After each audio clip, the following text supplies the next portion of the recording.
ലോകരാജ്യങ്ങളിൽ നിന്നുള്ള ഇറക്കുമതിക്ക് ട്രംപ് ഏർപ്പെടുത്തിയ നികുതികൾ യുഎസ് സുപ്രീം കോടതി റദ്ദാക്കിയിരിക്കുന്നു. ട്രംപിന്റെ സാമ്പത്തിക നയങ്ങൾക്കേറ്റ കടുത്ത പ്രഹരമാണ് ഈ വിധി പറഞ്ഞതിൽ സ്വന്തം പാർട്ടിക്കാരനായ ചീഫ് ജസ്റ്റിസ് പോലും ഉണ്ടെന്നതാണ് ട്രംപിനെ ഏറ്റവും അധികം ചൊടിപ്പിച്ചിരിക്കുന്നത്.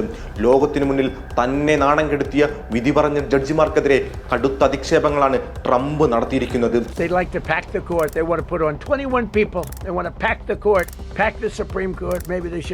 പേരിൽ മാത്രം റിപ്പബ്ലിക്കായന്മാരുടെയും തീവ്ര ഇടതു ഡെമോക്രാറ്റുകളുടെയും വളർത്തു പട്ടികളാണിവർ. ദേശസ്നേഹമോ ഭരണഘടനയോട് കൂറോ ഇല്ലാത്തവരാണ് ഇവരെന്ന നിലയിലുള്ള പരാമർശങ്ങളാണ് വിറളി പൂണ്ട ട്രംപ് നടത്തിയിരിക്കുന്നത്.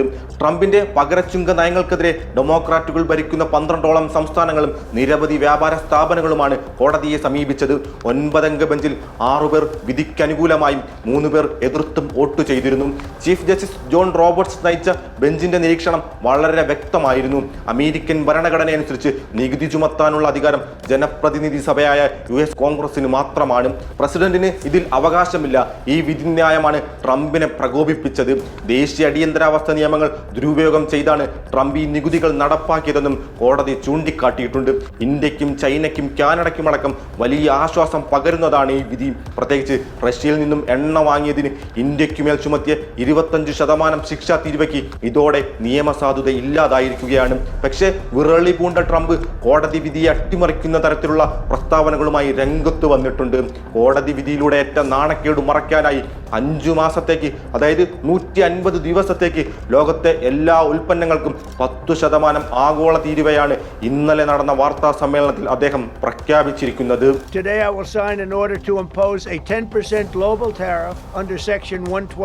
കോടതി റദ്ദാക്കിയ പകരച്ചുങ്കത്തിന് പകരമായി ഈ പുതിയ ബദൽ ചുങ്കമായിരിക്കും ഇനി ഉണ്ടാവുക.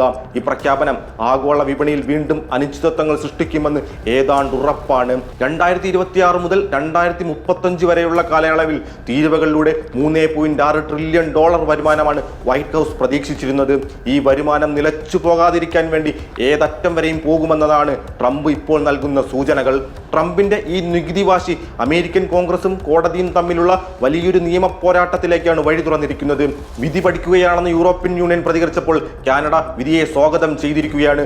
പ്രസിഡന്റിന്റെ അമിതാധികാര പ്രയോഗങ്ങൾക്ക് സുപ്രീം കോടതി തടയിടുമ്പോൾ അത് മറികടക്കാൻ ട്രംപ് നടത്തുന്ന നീക്കങ്ങൾ വരും ദിവസങ്ങളിൽ ആഗോള വ്യാപാരത്തെ എങ്ങനെ ബാധിക്കുമെന്നതാണ് ലോകം ഉറ്റുനോക്കുന്നത്.